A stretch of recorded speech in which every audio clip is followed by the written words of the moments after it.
Good evening and good morning to everyone. I am Pico Kaisapia speaking from Wasako Beret, Long Beach, California, the United States of America. This is a Buddhasasana program of the CBMS, the Cambodian Buddhist Monk Society in USA. Before I begin this program tonight, let me start by paying homage to the Buddha, the Dhamma, and the Sangha with my high respect. And also my respect to all venerable monks, especially Venerable Thipmani Mangsang, president of the CBMS, and all venerable monks around the world who happen to watch this program. Today, our program have a little bit issues, technical issues. So actually we have three venerable monks here. Venerable Hun Kamara, who couldn't join because of the technical issues. We apologize, and we are trying to get him join us as soon as possible. So because of the world is in chaotic, and all of us are living in a very bad conditions. So we have chosen a topic to discuss today, and we hope that this topic would be able to share some wisdom to our viewers. We have discussed with venerable monks that we will share with you the mindfulness. So our topic today is mindfulness. As you all know that this topic is very complex and it's very huge.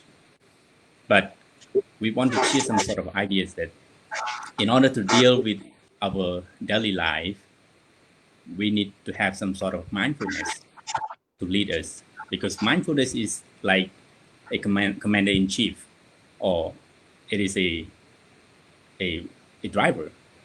If we do not have mindfulness, we probably will have some issues in our lives. But here I will take a break. So welcome Venerable Hun Kamara, who could join us now. And as I have mentioned that we have a little bit technical issues, and then now you can appear with us. So our topic, as you already knew that is the mindfulness. So, it is important for all of us to be mindful to live our life in day-to-day basis. So our discussion today will be based on a Buddhist tradition, which explain about mindfulness.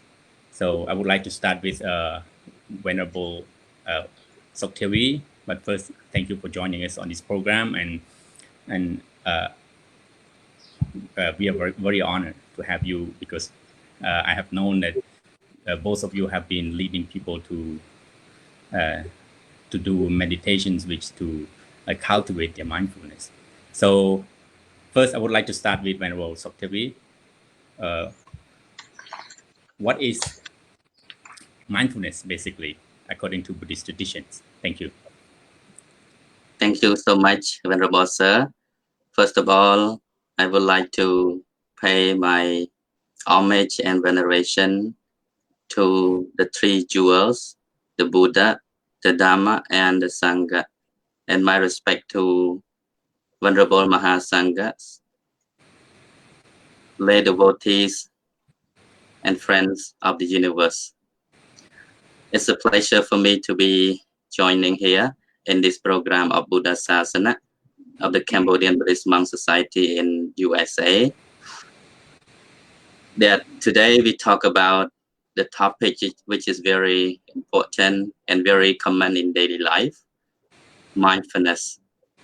So the subject seems very huge, but we're not gonna talk everything about mindfulness in general, but here we're going to discuss about mindfulness that is taught in the teaching of the Buddha. So when we talk about mindfulness, there is the word mind in this word. So it relates with the state of awareness, being aware of the present moment.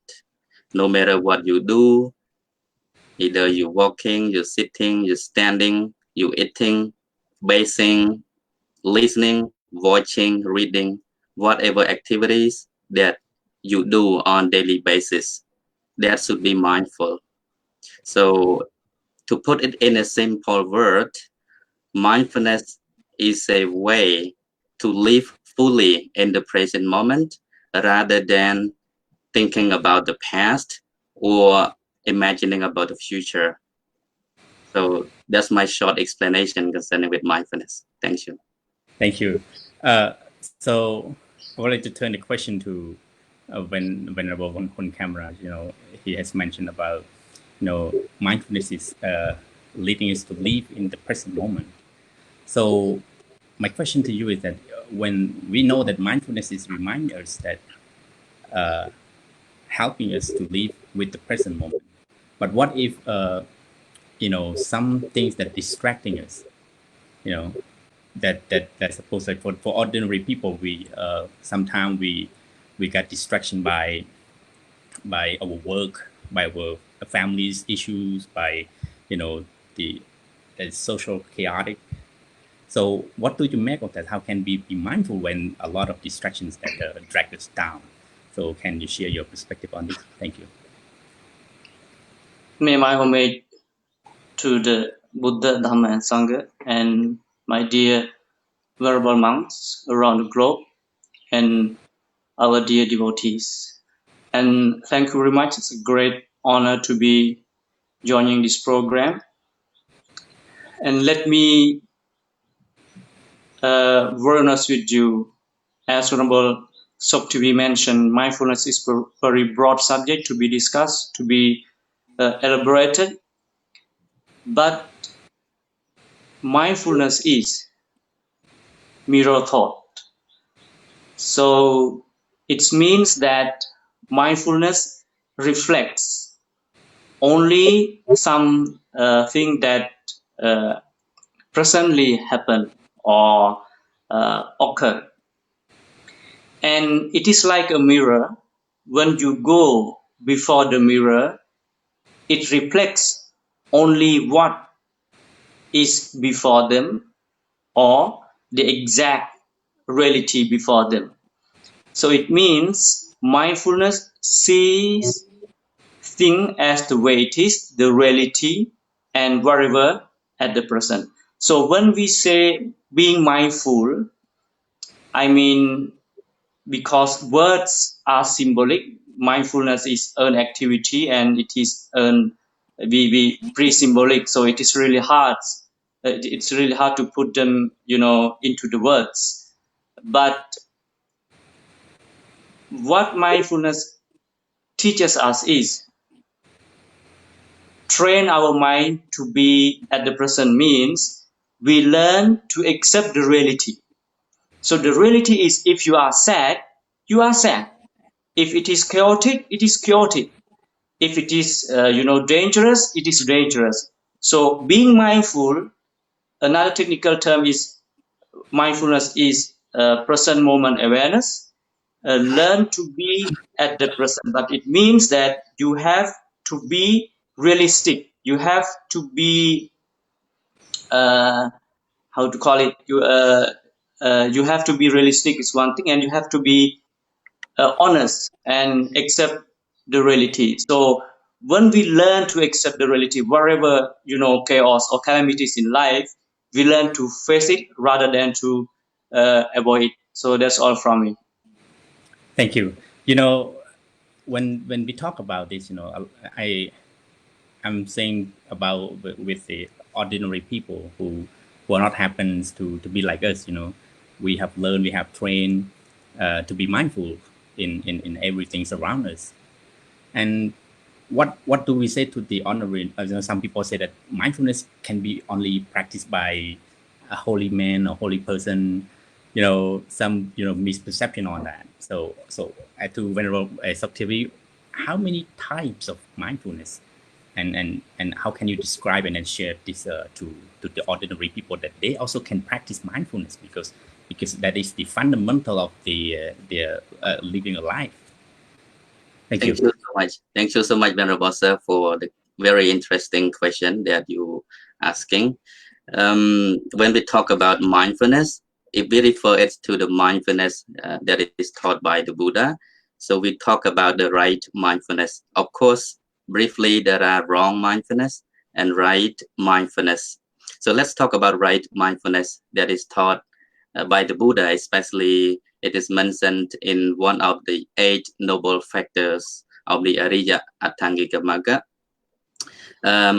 When the Buddha refers to right mindfulness, he talks out 4 types of right mindfulness to be established by one and all, not just specifically for the Buddhist monks or for those who call themselves as a Buddhist, but mindfulness is about way of life, is about an approach to enjoy life at the present moment.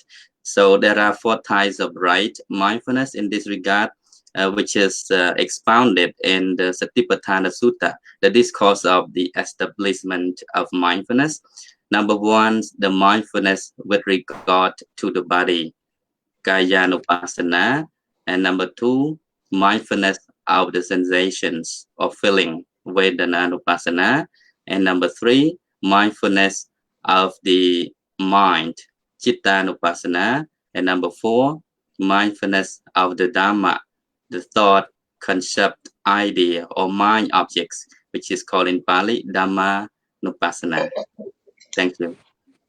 Thank you. So yeah, it is a broad, but this is a broad topic. It's very difficult to explain and to make people fully understand uh, about this topic. But yet we are trying to share. So I would like to turn the question to Venerable on camera. Mostly it is difficult for us, when we experience some negative things in life, and all of us are going to experience. Sometimes we experience bad things, sometimes we experience good things, and sometimes we can easily let it go. But something that is very, very difficult. Some people live in the past, and some people are planning for the futures. So and then we get stuck. We couldn't move on. So how can you describe, and how can you tell the people that how important it is, the mindfulness that play an important role in our life? So what is your perspective on this, and how can you share to the people who are listening on us here? Thank you. Thank you very much, Rambal sir, for the question. To the best of my knowledge, and according to Buddhist perspective, mindfulness is very enormous subject to be discussed, and in Pali we call it sati. But according to my experiences, when it comes to the practice, it is very practical. Let me share you one thing is, we humans, including monks, because we are not supernatural beings, we are still human beings. We are obsessed by different psychic irritants. Sometimes we get angry, we get frustrated, we get depression. But the thing is, what we learn from mindfulness is we learn to be realistic. So let me say this phrase: fix your mind, fix your problems. Like, we human are very, obsessive, very compulsive, beings, and we are very judgmental, and we are full of, criticism, including self-criticism, comparison. Plenty of stuff is in our mind. So, and they are not, helpful or beneficial for our life. They are really detrimental. They are harmful to our life. So this is the platform. This is the scenario where mindfulness is very important for our life, because it teaches us to fix our mind before we fix our problems in life. So the mistakes which many people are making is they try to fix the external problems or calamities before they fix their mind. So mindfulness will teach you how to balance your emotions. That is very important thing. And another thing is, mindfulness will bring the brightness, within our mind. We witness, clarity in our mind. So let me say this: when you are too angry, don't desire. When you are too happy, when you are too excited, don't promise. So too much is not accepted. In Buddhist perspective, we try to balance, because when something is too much, you your mind is not clear to decide, or to think. It means that we are obsessed of psychic irritants like anger, frustration, anxiety, depression, and so on. So when the mindfulness is there, our mind is very clear. Whatever decision we are taking is very clear. So this is from my own experience. So let me repeat again. When you are too angry, even don't talk or even don't decide, because your mind is not clear enough to judge, to decide. So that is all from me. Thank you. So whenever Saktivi, whenever Hun Camera have mentioned about the psychic irritants, as an ordinary, I'm trying to get the question from the ordinary people, where they might understand, they might think different from us, So the psychic irritants, it's extremely difficult to remove, So according to the Buddha's teaching, according to the theory of the mindfulness, do we have to remove those psychic irritants, or do we have to be mindful and look it as it natural, as it part of us? So how do we apply those knowledge into our day-to-day life? So so what can you say about that? Thank you. So according to my experience, and especially to the best of my knowledge that we have learned from the teachings of the Buddha, in order to deal with problems in life, we know that life faces ups and downs. It's not about just getting what we want, but at the same time, we also face things which is unwanted, unpleasant. But it is an inevitable things in our life. We cannot run away from, pleasant and unpleasant things. So it comes a long way, just like bad and good, small and tall, black and white. So everything comes as a pairs. So first of all, accept reality. Just like Venerable Hon Camera has already mentioned, mindfulness is about learning to face reality with the right understanding, with wisdom, panya. We cannot run away from the problems that we face. So we must be able to make the mind in order to accept reality, whatever is happening, whether it is a pleasant, whether it is an unpleasant feeling, whether it is bad or good, happiness or suffering. So in the teachings of the Buddha expounded that it is important to have the right understanding. You have to look at things the way they are, not simply the way they appear to be or the way you want it to be, but you just observe at the things the way they are. You see sorrow as sorrow, happiness as happiness, just like when you are angry, you see anger as anger, not your anger, not my anger, not anger caused by this person or that person, not problem caused by this person or that person. If you keep repeating those very selfish ideas, you will just only generate more problems within the problem that have already existed. So the better way to solve the problem is that to understand things correctly according to its reality, because things rises just to pass away. The nature of every existing things in this world, it happens for a reason, and it will not last forever. Even happiness, unhappiness, pleasant feeling or unpleasant feeling, it arises and then it ceases, it passes away. So with the right understanding, with wisdom, we see things the way they are, and we accept the reality the way they are, keep the mind balanced and move on smilingly and peacefully. That way we learn to accept the problem the problem will gradually vanishes, not simply just run away, because that will double more problems. Thank you. Thank you. Thank you, Venerable. So, you know, these a lot of curious things happen because, like we say, I have enough problems in the outside world. You know, the world is, when we look at the outside world, we say that, oh, I have too much problems. I couldn't study enough. And then when we tell people that the most important thing that you have to understand your inside, you know, but yet, people said some people who are not like us, who are just ordinary people might think different way.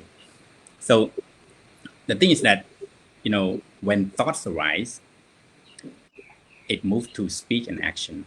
So that is what happened in the world, because when our thinking is not, it's not mindful, what we couldn't choose whether what is a bad thing, what is a good thing. If we are not mindful enough, we couldn't distinguish the differentiate of those things. So to study about insight, so mindfulness is about insight studying. Venerable Holy Camera. So what do you say about that? To the people that, as you already have understood, that all the problem is coming in through our senses, the six senses. So what do we make of that to understand its called characteristic phenomenon, and with the impermanent, the unsatisfactoriness and non-self. So what can you say to the people who might be curious about this? Thank you. Okay, thank you, Venerable Sir. So let me say this. When it comes to the mindfulness, the misunderstanding or misinterpretation we have is mindfulness is to block, the psychic irritants, or we can say the negative thoughts or emotions. So it's not about that. So when it comes to meditation, with your eyes closed, you are not expecting only the good emotions to arise.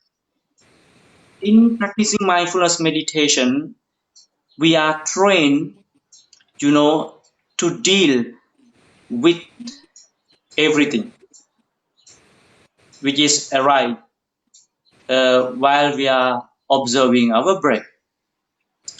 So let me say this. I know it's really hard because mindfulness is not just about words. You might know a lot of things in Buddhism.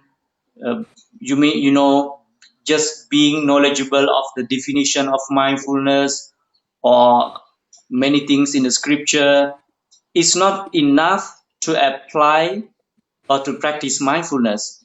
You have to cultivate it.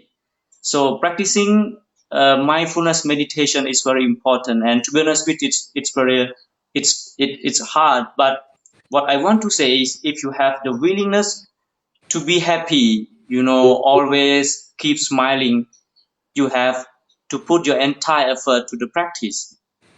So according to my experience, practicing mindfulness meditation strengthen and build my coping skills in life. It's natural, it's that life has ups and downs. Every single of us, has to face, confront ups and downs in life, calamities, failure and success. Through practicing mindfulness meditation will transform the way you think. So my technical term is transformation of your inner interpretation system. Transformation of your inner interpretation system. So life become chaotic, dangerous, disastrous because of your own mind. So when your mind is still in the habitual responses, your life will remain the same. So when we practice meditation, it changes our interpretation system, train ourselves to look at the world in different way, we call it as the way it is. So the exact reality in the world is impermanent. So for example, when we observe the breath, I mean, we train ourselves to, let ourselves flow with the all changes occur while doing meditation. The changes mean like observing the breath, distraction, observing the breath, distraction, and the mind keeps changing by moment, from moment to moment. So when we practice, we will see the reality. The reality is everything is impermanent. It keeps changing every second. And the reality is, the great delusion, depression are suffering. So while we are observing our breath, we will see the suffering, just the suffering. So this is we have to understand, because people try, they try to avoid from the suffering, from the anger, from the frustration. No, you have to face it. You have train yourself to deal with it. And when we understand this phenomena, I mean, I'm not talking about idealization to the Buddha standard, because even we talk everything is impermanent, everything is suffering, everything is non-self. uh, it's still in the, I call it the preschool level. But anyway, when you have kinds of understanding to some extent from the practicing, you can understand this is the reality of life. When you understand this is the reality, what you learn is you learn to accept the reality.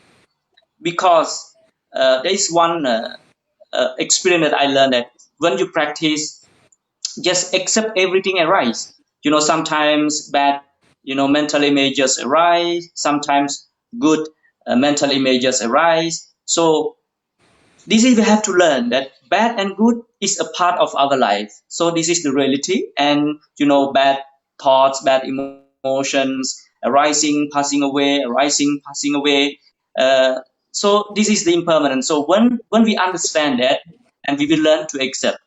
So this is the three characteristics we learn from the practicing. But let me mention again, even it is not like the Buddha standard, but at least we learn how to heal ourselves from understanding this is the reality. So that's all from me. Thank you, and again, once again, to the people who are listening, they might curious that why do Cambodians speak English in this program? Because some people have some question that why don't we speak Cambodian? You know, I myself don't want to speak English to the Cambodian people, but this is the program that created purposely for the Cambodian non-speaker. So uh, here we are. So again, that the question turned to Venerable Saktivi. What, uh, how do you persuade the ordinary people who might say, "Wow, I don't have time to train my mindfulness because I'm too busy." But uh, as time goes by, they they might, you know, drag themselves into a bad situation, and then because of they are not mindful for their own actions. So what do you say to those people, and what can you say to encourage them to be mindful in their life, because it might be worth trying it to those people who don't have time to practice mindfulness. So whenever Saktivi, as you have, instructed people to do a lot of meditations and stuff. So what do you say to the people that it is important that each and every one of us to be mindful while we are still alive? Thank you. Thank you, Pante. Most of the time when people talk about mindfulness, their pattern of the mind seems to imagine an image of a monk or a person sitting alone in the secluded room on the cushion. They would imagine that kind of thing, that mindfulness related to the situation where a lonely person sitting in a secluded place, in a serenity place, or going away, distant from crowd of people, sitting in the forest or in the temple, monastery. No, It's not about running away from society or escaping from your daily life activities, duties. But mindfulness is very simple and practical way of life, an approach to live a life more enjoyable and more peaceful, because mindfulness relates to everyday activity. It's about paying attention. It's about staying focused with what you are doing. So you may say, I don't have time to go to meditation, to spend a few days for a retreat in the forest. But mindfulness is not about going away, but it's about learning to be aware of whatever you are doing. It's about what is happening right now. So you know what is happening right now. Either you're thinking, either you're walking, you're eating, you're standing. You have full awareness of the present moment, of what is happening right now, not about getting away from crowd of people. So it is very simple way to practice, and it could be practiced by anyone and at any time, at any moment, because we breathe in and breathe out each and every moment. So why not we try to be mindful of each breathing in and breathing out that we take. So I mean, first of all, people have to have the right information about what is mindfulness. If they misunderstand, if they misinterpretation of the word mindfulness, they would think we must walk away from society or escape from daily obligations. But no, mindfulness is about a self-observation at the moment, observing reality at the moment, whatever is happening, whether you sitting, for example, right now, some people might be sitting on the chair watching our video, so their hand might be holding on to a telephone, a mobile phone. So how do we apply mindfulness in that situation? Just take for instance, specific example. If you're holding to a phone, you should be aware and mindful that you're holding a phone, and you feel the sensation between the touch of the hand, the palm with the mobile phone. It is a hardness or softness, or maybe it is warm, cool, or hot. So that time you must be aware. You must be mindful that you're holding on to the phone, and you can feel the sensation, whether it is hot, whether it is cold. So that is mindfulness that is being practiced on daily basis. You don't need to have like 1 hour or 30 minutes to practice mindfulness, because it could be practiced at any moment and anywhere with any activity that you perform on daily basis. That's pretty much I can say. Thank you. Yeah, thank you, thank you. So, Venerable on camera, as human being, we tend to get very emotional when we encounter some sort of problems that we couldn't let go, and some people even trying to, you know, to do some bad thing to themselves, because like this bad thing couldn't shouldn't happen to me because I did nothing wrong to anyone, but yet it's part of our life, every one of us are going to experience some sort of things, the bad, the good, the you know the praise and the blame, it's all happen. But the most difficult thing for us as a human being and or ordinary people is that we couldn't let it go, you know and and and and if we're telling people that, you do like this, you understand its nature, that it happened, and then it's going to disappear for time being. But for time being, for that period of time, some people are very frustrated, are very depressive, in for they put themselves in a bad conditions, so what do you say to the people that mindfulness can help you, mindfulness can help us to monitor, you know those negative things and positive things happen. So how do we do with that, in terms of let things go, it sounds difficult, the mind, if we talk about mind, it sounds pretty easy, but when we study about it, it's going deeper and deeper, and then and it's very difficult for some people to understand it. So, what can you say about it? Can you share your perspective on this? Some people couldn't let go of the things that happen in their life. Thank you. Thank you, Venerable Sir. I know letting go is the most difficult, mental training uh, uh, to be adopted. But the thing is, let me say this: when it comes to the mindfulness, even me before I misinterpret and misunderstand that mindfulness, stands alone. No, mindfulness. I mean, even we say that mindfulness, but when there is mindfulness, there is wholesomeness. When there is mindfulness, there is, loving kindness, loving friendliness, compassion.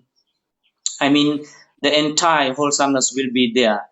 Even the, equanimity, or even the insight. So the mindfulness is the place or the a platform for the, wholesome thoughts to, you know, uh, to appear. What I want to say is mindfulness is not something, uh, you know, uh, it's not kinds of isolation mentality. Mindfulness always need an object to be focused on. So one thing is breath. So sometimes we can mindful of our emotions. Sometimes we can mindful of our daily activity. But when it comes to letting go, from my own experience, first thing you have to accept the reality. So as you mentioned, Venerable Sir, earlier, that this is the reality in life. Life is suffering. This is the reality. So it's not about pessimistic, but it's about uh, uh, a pragmatic form of optimism. So when you train yourself to accept the reality, then you will learn to let go. So I mean, this is the nature of our mind. Like we learn to reject and we learn to grasp. So the more tightly you hold, this is we have to understand. The more tightly you hold, the more suffering you will experience.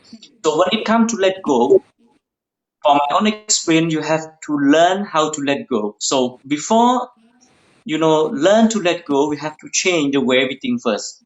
If we don't change the way we think, it's really hard to let go. So so the right attitude to adopt before letting go is you have to learn to accept reality. Only then you will learn to let go. So when it comes to letting go, like one thing is, people are not ready enough to accept the reality that is, the huge, the big problem of human. Even sometimes monk, we have the same problem. So it's about mind training, and I know it's hard, but when you train yourself to change the way you think, then you will learn to change how to let go. So, but as I told you, just knowing, everything in the scripture is not enough. At least from my own experience, you have to sit at least even 5 minutes. It helps you to observe the breath and let it go. Like it is about mental training. So I kindly request our devotees, please, even 5 minutes will be, a huge benefit for your life. So thank you very much. Thank you. So, Venerable Soktavi, Venerable Hunkama have mentioned about loving friendliness. In order to change our thinking process, we need to develop that loving friendliness. In order to stabilize our positive thinking. Otherwise, we couldn't see good things for those people who experience the nightmare, bad experiences in their past. So what can you tell us, and how can you tell the people to how can we develop the basically how can we develop our loving friendliness in the sense that helps to change our thinking process in a better way. So thank you. So can you share with your perspective? Thank you, Pante. Loving friendliness or loving kindness in Pali term, metta. It's a benevolent thought, the thought of goodwill toward other beings, not just human, but non-human as well. So it is the state of pure heart. When a person with pure heart, they will look at the world with purity, look at the world with non-attachment, look at other people with goodwill, without wanting to be harmed or without wanting to harm others. So in the teachings of the Buddha, he expounded in one of the four sublime dharmas, which is Brahma Vihara.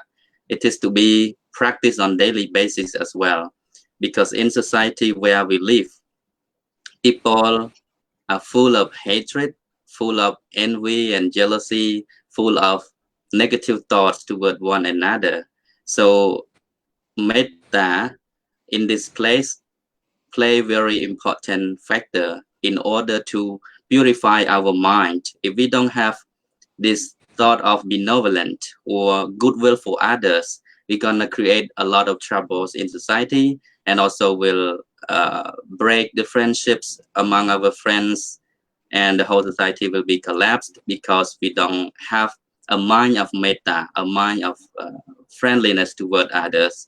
So the opposite factor of the metta is anger, you know. So as we know that anger is the most destructive weapons in the world, it is even more powerful than the nuclear bomb, because they are made by the human wicked, evil, unwholesome mind, which is hatred. So the whole world can be destroyed because of hatred, aversion, and anger, which is rootedly existed in the mind of everybody.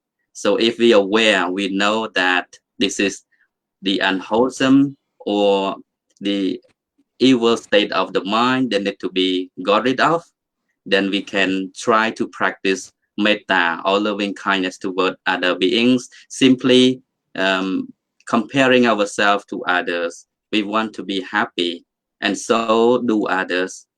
Others also want to be happy, not just for human beings, but all living beings on this universe, like animals. Why do we kill them? They also want to be happy. They need happiness.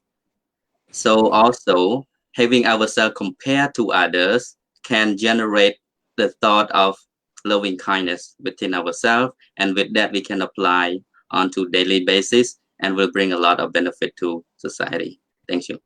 Thank you so much. So we are about time. So yes, it's very important to all of us that to look at other people as the same as ourselves, because when we didn't look at others as the same, you know, and then we are going to be very selfish, and that is the way that develop the negative things in ourselves and to the society. And Venerables, thank you so much. This topic is very complex, and we have a lot of things to talk about it, but we might have to wait for another time. I hope the next time maybe I will invite both of you to come back again. Maybe next time we can discuss about the characteristics of mindfulness. So then we can understand more about the characteristic of the mind that we are dealing within our daily life.